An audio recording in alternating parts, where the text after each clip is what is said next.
sa pananalig sa Diyos na may kaugnayan doon sa pananalig mo sa doktor na magpapagaling sa iyo. Meron daw isang dalagitan na may sakit, malayo sila sa bayan malayo sila sa bayan.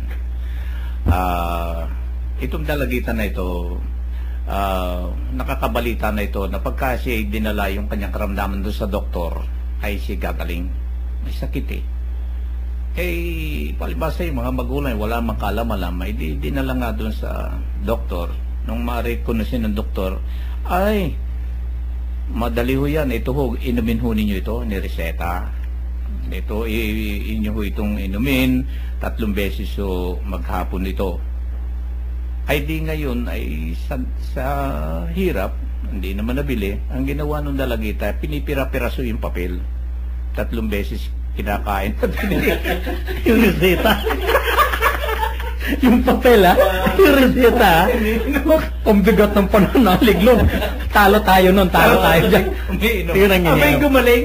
Ay, pananalig niya sa doktor. Pero, hindi nagamot. Nalang papel. Pinipira-piraso.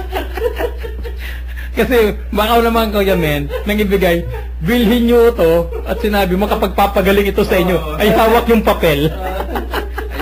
3 beses sa isang araw yung papel. Tira-tiraso.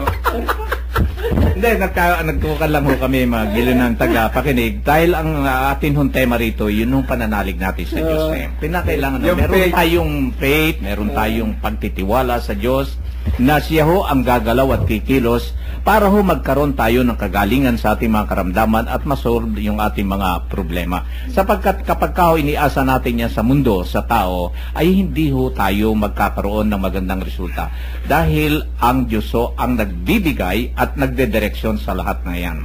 Samantalang nagsasalita si Jesus, dumating nga isang lalaking galing sa bahay ng tagapamahala. Patay na po ang inyong anak, sabi niya kay Jairo. Huwag na ninyong abalahin pa ang guro. Nang marinig naman ito ni Jesus, sinabi niya kay Jairo, huwag kang matakot. Manalig ka't di na siya Pagdating ni Jesus sa bahay, wala siyang isinama sa loob kundi sina Pedro, Juan at Santiago at ang ama't ina ng dalagita.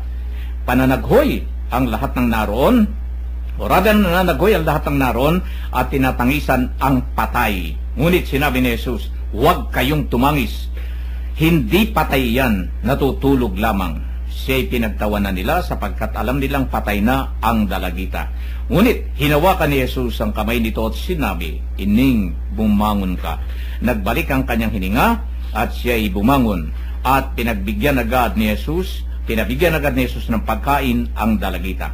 Nang gilalas sa mga magulang nito, ngunit pinagbilinan sila ni Jesus na huwag sabihin kanino man ang nangyari. Ito po, Kuya Joe, pong maidurugto ninyo rito na may kaugnayan ho rito sa napatay na ho, pero noon dumating ang ating Panginoong Jesus at siya'y sinabing natutulog lamang, nakita mismo ng mga tao ron kung paano nabuhay itong anak na ito ni Jairo. Yun na nga Kuya Men, yung sabi ko nga kanina, kung yung pananalig natin sa Panginoong Jesus, wala po tayong hihilingin na hindi niya ibibigay. Amen. Totoo po yan. Kuya Ben, ano pong inyong may darugtong dito bago natin dakuhan ng chapter 9? Alam po ninyo, gaya nga ng mga pinag-usapan natin dun sa mga nauna nating pagtalakay, yung pananampalataya ni Jairo, 10 nung paniniwala ng mga nakapaikot kay Jesus. Kasama na dito yung mga alagad niya, nang pasukin niya yung dalagita Yun ang nagbigay dito ng lakas para buhayin. Pero hindi po ako dito masyadong binibigyan ng diin Ang binibigyan ko lang, gusto kong bigyan din dito, yung muling pagpapakilala ni Jesus ng kanyang kapangyarihan. Sapagkat ito yung nagbibigay ng lakas doon sa kanyang sinabi, I am the way, the truth, and the life. So nangangahulugan, pinatutunayan ni Jesus yung kanyang sinabi na siya ang buhay. Bagamat sabi nung mga pinagtatawanan pa nga si Jesus Kanina, kinatakutan siya. Ngayon naman, pinagtawanan siya. Tamo, yung parang ang tao talaga ganito na kapag nakita nila na hindi mo na pwedeng gawin, kahit sa atin, karanasan yan, kahit nga sa proyekto ng simbahan, Kuya Men kapag kami ay nagkakaroon ng mga proyekto, no?